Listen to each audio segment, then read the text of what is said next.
নাম কত সুন্দর, মদিনা কেড়েছে অন্তর। ওই মদিনার পথের ধুলি আমি মাখতে পারলাম না, মদিনা যাইতে পারলাম না, মদিনা দেখতে পারলাম না। মদিনা নাম কত মধুর, মদিনা আর যে কত দূর। পাখির নাই ডানা থাকলে, পাখির নাই ডানা থাকলে যেতাম মদিনায়, মদিনা দেখতে পারলাম না, মদিনা যাইতে পারলাম না। জোরে বলুন ঠিক কিনা, আরো জোরে বলুন ঠিক কিনা। আমার ভাইরা, বন্ধুরা আমার, এই পয়গম্বরের ভালোবাসা নিয়ে যদি আমরা দুনিয়া থেকে জীবন যাপন করতে পারি, আল্লাহ তাআলা পয়গম্বরের সুন্নাত ভালোবাসার কারণে আল্লাহ তাআলা আমাদেরকে খাঁটি মুমিন বানায় দিবে। চিল্লায়া বলুন সুবহানাল্লাহ। অথচ আল্লাহ তাআলা বলেন, হে মুমিন বান্দারা, ইয়া আইয়ুহাল্লাযীনা আমানুত্তাকুল্লাহা হাক্কা তুকাতিহি ওয়া লা তামুতুন্না ইল্লা ওয়া আনতুম মুসলিমুন। হে মুমিন বান্দারা, আল্লাহকে ভয় করার মতো ভয় করো। জোরে বলুন, ভয় করতে হবে কাকে? আরো জোরে বলুন, কাকে? আমাদের মালিককে। জোরে বলুন, আরো জোরে বলুন, আমাদের মালিককে। আল্লাহ তাআলা বলেন, হে ইমানদারেরা, আমি আল্লাহকে ভয় করার মতো ভয় করো। সাবধান, মুসলমান না হয়ে তোমরা মৃত্যুবরণ করবা না।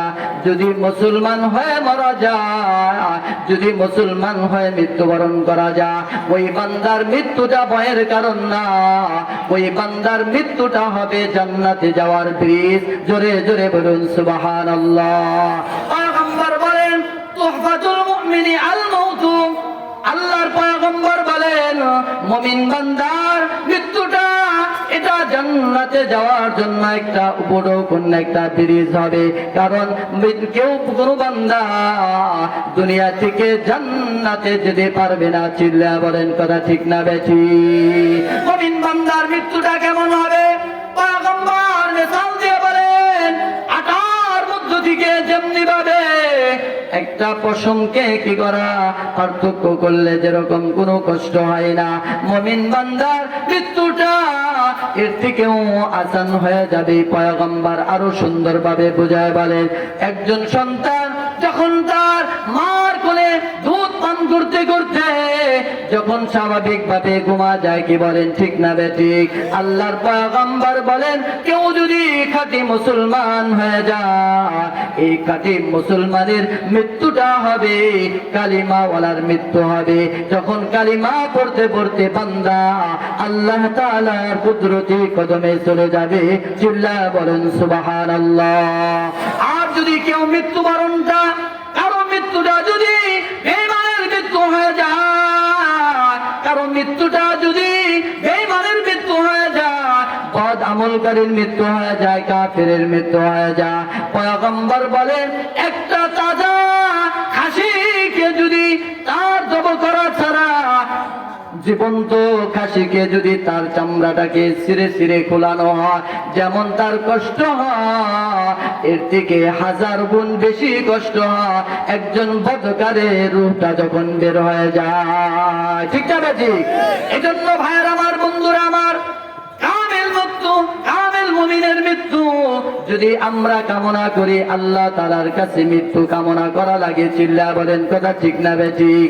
হযরতে ওমর রাদিয়াল্লাহু তাআলা আনহু আল্লাহ তাআলার কাছে কামেল মুমিনের মৃত্যু চাইতেন। হযরত আবু বকর রাদিয়াল্লাহু তাআলা আনহু আল্লাহ তাআলার কাছে কামিল মুমিনের মৃত্যু চাইতেন, অথচ তাদের জন্য আল্লাহ তাআলা জান্নাতের 8টা দরজা মৃত্যুর আগে তাদের জন্য আল্লাহ তাআলা ওপেন করে দিয়েছে। চিল্লায়া বলুন সুবহানাল্লাহ। আমার ভাইরা, বন্ধুরা আমার, এজন্য পয়গম্বরের ভালোবাসা যদি আমি আপনি অর্জন করতে পারি, আল্লাহ তাআলা আমাকে আপনাকে কামিল মৃত্যু, মুমিনের মৃত্যু দিয়ে দিবে, খাঁটি মুসলমান বানায়া আমার মৃত্যু দান করবে। চিল্লায়া বলুন কথা ঠিক না বেঠিক? আজকে তো আল্লাহর ভালোবাসা আমাদের দিনের মধ্যে পাওয়া যায় না, পয়গম্বরের মুহাব্বত ভালোবাসা আমাদের দিলের মধ্যে পাওয়া যায় না, কি বলেন ঠিক না বেঠিক? অথচ এমন কোন কাজ নাই যে কাজের মধ্যে রসুলের কি নাই, সুন্নত নাই, রসুলের আদর্শ নাই। আজকে তো আমরা মন গড়া কাজ করি। চিল্লা বলেন কথা ঠিক না বেঠিক? অথচ সাহাবায়ে কেরাম আল্লাহর কাছে কেন দামি হয়েছে?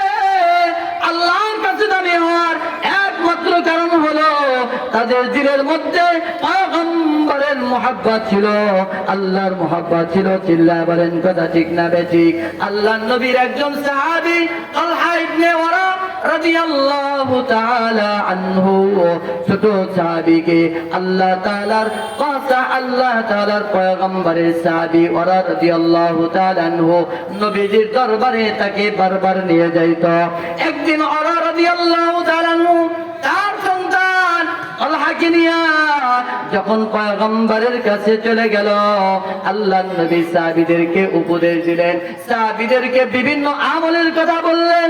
যখন মজলিস শেষ হয়ে গেল, এবার ছোট সাহাবী তালহা রাদিয়াল্লাহু তাআলা আনহু বাবার কাছে বলে, বাবা, আপনাদেরকে পয়গম্বর নসিহত করলো, আপনারা চলে যাইতেছেন। ও বাবা, পয়গম্বরের সাথে আমার একটু পার্সোনাল আলাপ আছে, পয়গম্বরের সাথে আমার একটু কথা বলার সুযোগ করে দেন। চিল্লায়া বলেন সুবহানাল্লাহ। হযরতে তালহা রাদিয়াল্লাহু তাআলা আনহু বলে, ও বাবা, পয়গম্বরের সাথে আমার একটু কথা বলার সুযোগ দেন।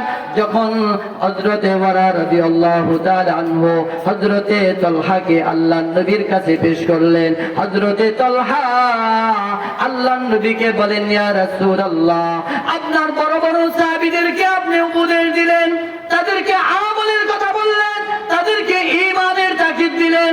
ইয়া রাসূলুল্লাহ, আমি ছোট, আমাকে তো আপনি কোনো আমলের কথা বললেন না। পয়গম্বর হযরতে তালহা রাদিয়াল্লাহু তাআলা আনহুর দিকে গভীর নজরে তাকায় দেখলেন, তার ললাটের মধ্যে আল্লাহ তাআলা ঈমানের পাওয়ার ঝলমল ঝলমল করতেছে। জোরে বলুন আল্লাহু আকবার, আরো জোরে বলুন আল্লাহু আকবার। আল্লাহর নবী হযরতে তালহা রাদিয়াল্লাহু তাআলা আনহুকে বললেন, তালহা, ও তালহা, তুমি কি আমল চাও? তোমার মধ্যে কি আছে?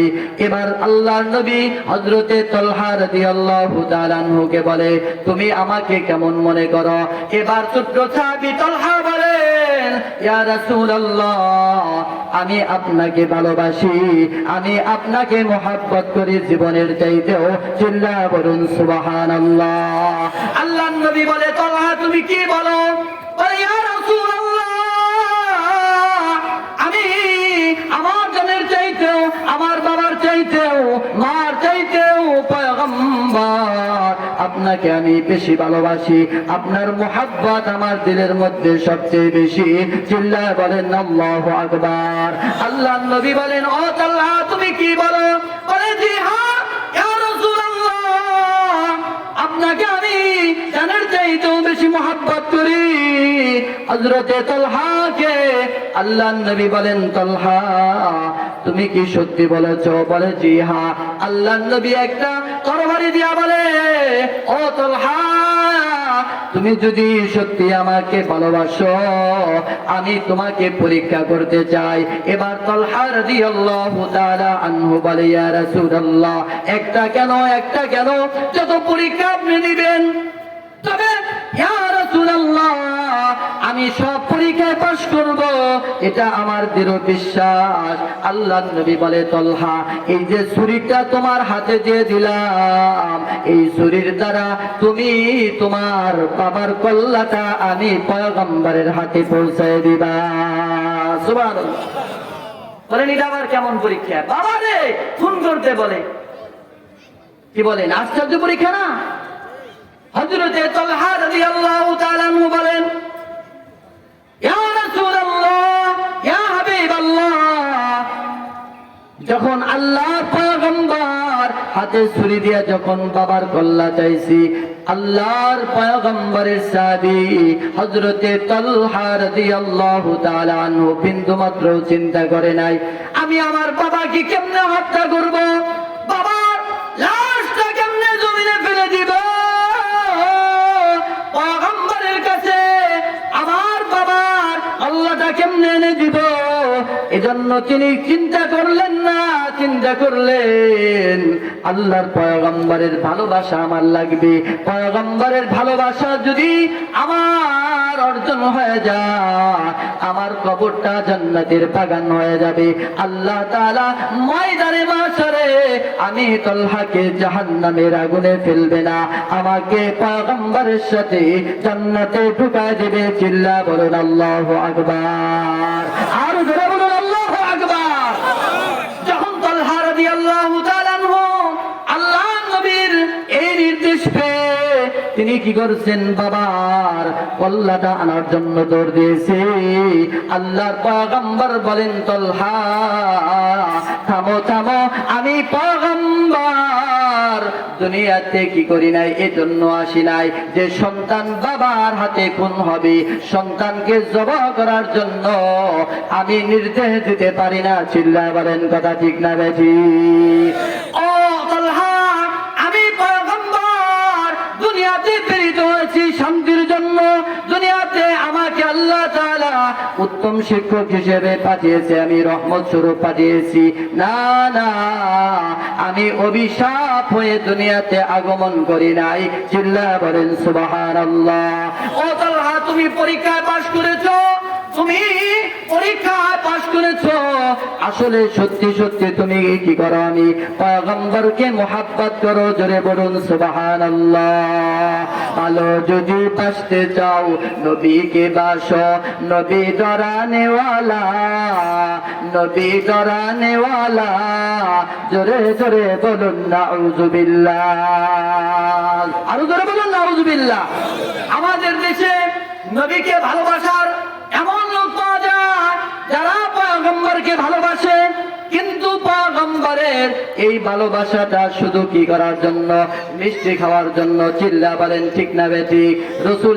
রসুলের ভালোবাসা তারা কি করে জাহির করতে চায় শুধু রবিউল মাল আউয়াল আসলে, রবিউল মাল যখন চলে যায় তখন তাদের দিলের মধ্যে আর সুন্নত খুঁজে পাওয়া যায় না, অথচ মুখে দাবি করে আমরা আশিকে রসুল। চিল্লা বলেন ঠিক না বেঠিক?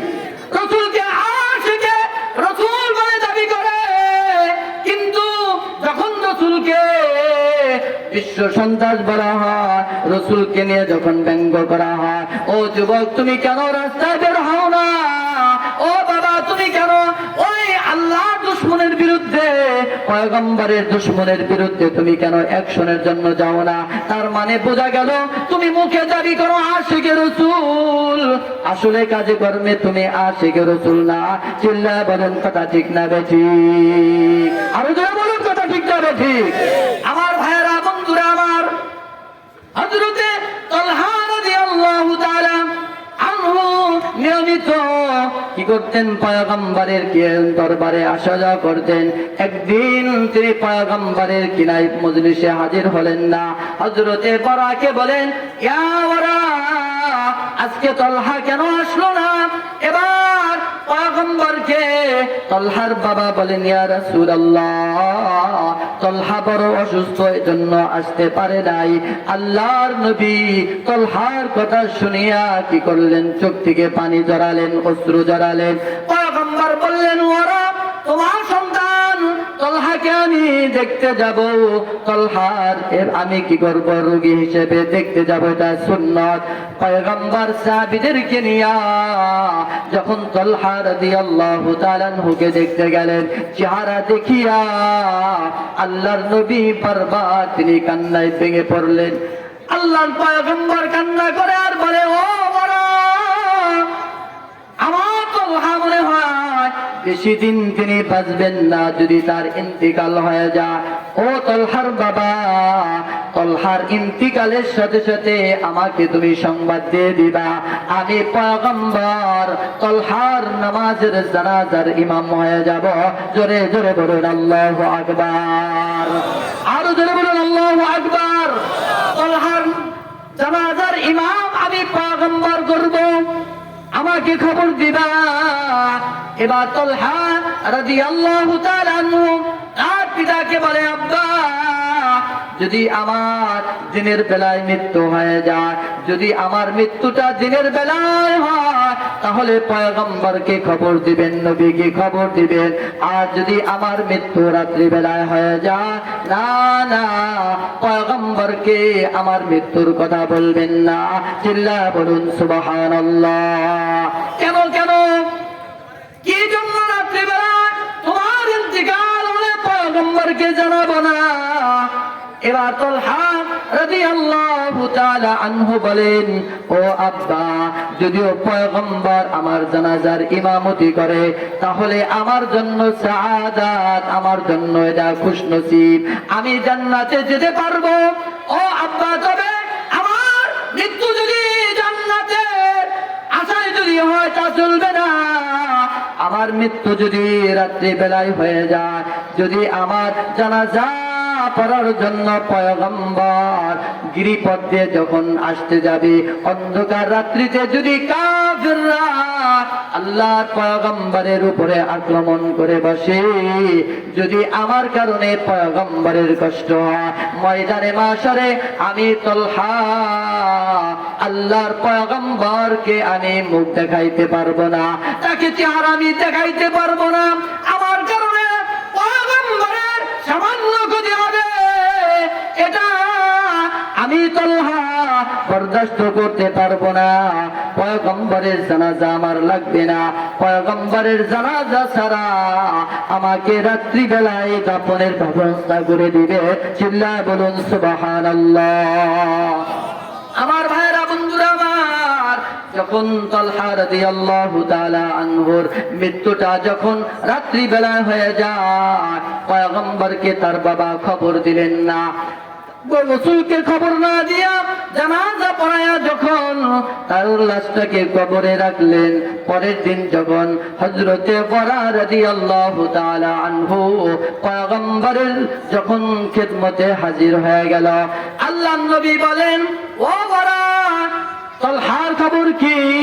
হযরতে বরা রাদিয়াল্লাহু তাআলা আনহু বলেন, ইয়া রাসূলুল্লাহ, আপনার সাহাবী তলহা রাদিয়াল্লাহু তাআলা আনহু গত রাত্রিতে তার ইন্তিকাল হয়েছে, তাকে আমরা দাফন করেছি। সুবহানাল্লাহ, আরো জোরে বলুন সুবহানাল্লাহ। আমার ভাইরা, বন্ধুরা আমার, আল্লাহর নবী বলেন, ও বরা, আমি কি তোমাকে বলেছিলাম না তলহার ইন্তিকালের পর আমাকে খবর দেওয়ার জন্য?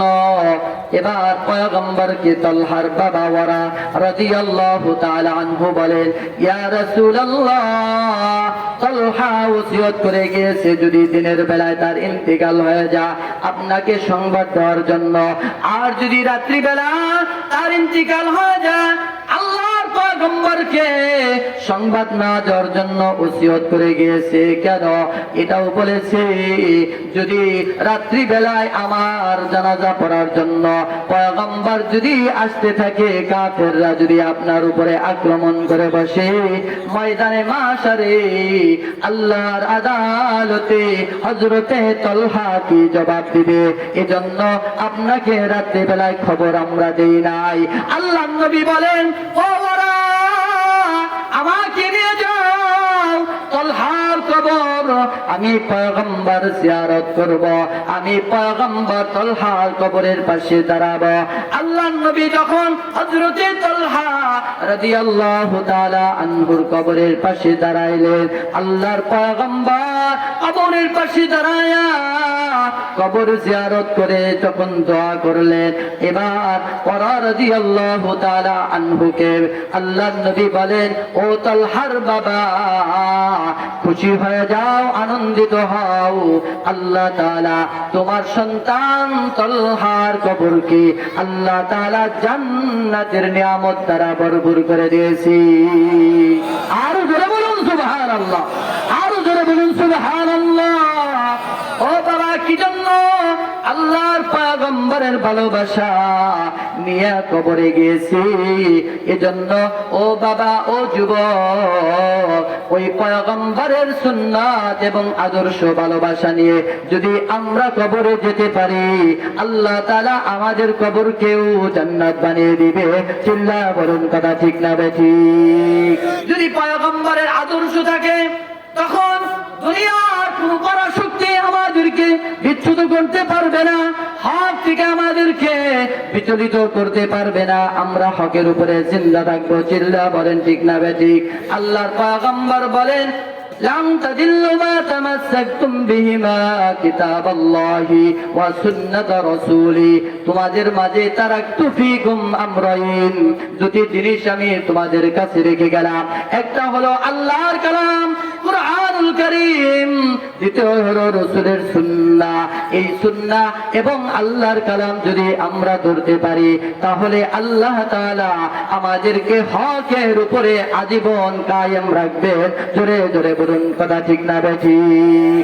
এজন্য মুসলমানরা জীবন দিয়েও আল্লাহর বিধান পালন করে, ঠিক না বেঠিক? আরো জোরে বলুন ঠিক না বেঠিক? আর কাফেররা আল্লাহর বিধানকে লঙ্ঘন করে। আল্লাহর বিধানকে যারা লঙ্ঘন করে, তাদের পরিণতি ভালো হয় না। চিল্লা বলেন ঠিক না বেঠিক? আরো জোরে বলুন ঠিক না বেঠিক? আমার ভাইরা, যারা আল্লাহর দুশমন, যারা আল্লাহ তাআলার মুমিনের দুশমন, আল্লাহ তাআলা তাদেরকে দুনিয়াতে ছাড় দেন, কিন্তু ছেড়ে দেয় না। চিল্লা বলেন কথা ঠিক না বেঠিক?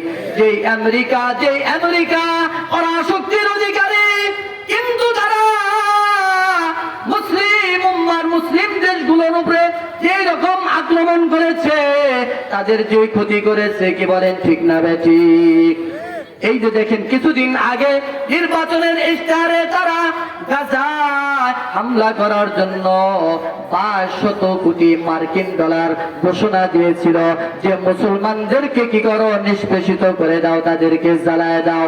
পৃথিবীর বিভিন্ন মুসলিম দেশে যারা হামলা করেছে, তাদেরকে মদতদাতা হলো আমেরিকা। চিল্লা বলো ঠিক না বেঠিক?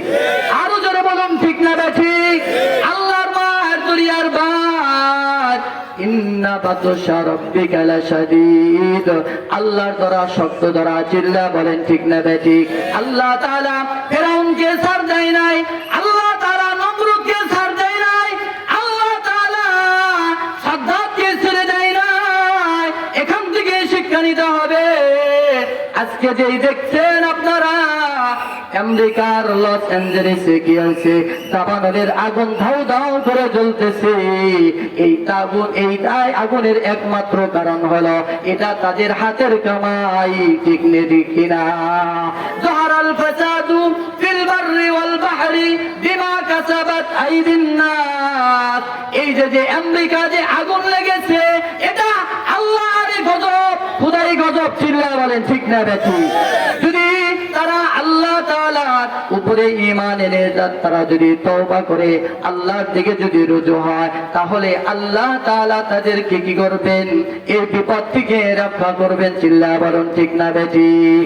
আর যদি তা না হয়, এই আগুন কিন্তু এখনো চলতেছে, এই আগুন নিভানো সম্ভব না। এই আগুন একেবারে তাদের পাওয়ার হাউস পর্যন্ত পৌঁছায় দিতে আল্লাহ তাআলার ক্ষমতা আছে না নাই? আরো জানাবো আছে না নাই? এজন্য বলবো, মুসলমানদেরকে নির্যাতন করার জন্য, তাদের উপরে জুলুমের স্টিম রুলার চালানোর জন্য তোমরা যে পায়তারা করেছো, আল্লাহ তাআলা বড় শক্তি লাগে না, আল্লাহ তাআলা ক্ষুদ্র শক্তির মাধ্যমে তোমাদেরকে শায়েস্তা করতে পারে। চিল্লা বলেন কথা ঠিক না বেঠিক? অতএব মুসলমানদের উপরে সব ধরনের নির্যাতন বন্ধ করে দাও। কি বলেন ঠিক না বেঠিক? যদি মুসলমান শেষ রাত্রিতে আল্লাহ তাআলার কাছে দুটি হাত উঁচু করে যদি অভিযোগ দিয়ে যায়, তোমরা খোদাই গজবে ধ্বংস হয়ে যাবে, কেউ তোমাদেরকে ধ্বংসের হাত থেকে বাঁচাইতে পারবে না। চিল্লা বলেন কথা ঠিক না বেঠিক? আরো জোরে বলুন কথা ঠিক না বেঠিক? এজন্য আমাদের কি করতে হবে? ঈমান এবং আমলের উপরে অবিচল থাকতে হবে। কি বলেন, পারবো না ইনশাআল্লাহ? আজকে যে আমরা কবরস্থানের পাশে ঘুমাই, আমরা এখানে বসেছি, অনেক আত্মীয় স্বজন এই কবরস্থানে ঘুমায়, আছে না নাই? কি বলেন, আছে না নাই? এজন্য তাদের জন্য আমরা কি করব? আজকে প্রাণ খুলে দোয়া করে তাদের জন্য সব রেসানি করব। তাদের সব রেসানির মাকসাদেই আজকের এই মাহফিল। কি বলেন ঠিক না বেঠিক? এজন্য আপনারা শেষ পর্যন্ত থাকবেন তো ইনশাআল্লাহ? কি বলেন, থাকবেন না? কারা কারা ভাগবেন দেখি তো? নাউযুবিল্লাহ। আমি কইছি কারা কারা ভাগবেন? আপনারা কি ভাগবেন? রাত কয়টা বাজে এখন? 9টা বাজে নাই। এখনই যদি আপনারা তাল হারায় ফেলেন, আর রাত 12টার পরে তো কি কইবেন, থাকবো না। কি বলেন ঠিক না বেঠিক? থাকবেন তো ইনশাআল্লাহ? কারা কারা থাকবেন দেখি? নারায়ে তাকবীর। আল্লাহ আমাদেরকে কবুল করে নেন, সকলে বলুন আমিন। আজকের আমাদের এই মাহফিলকে আমাদের সকলের জন্য নাজাতের জরিয়া মাধ্যম বানিয়ে দেন, সকলে বলুন আমিন। যা কিছু বললাম আল্লাহ তাআলা আমাদের সকলকে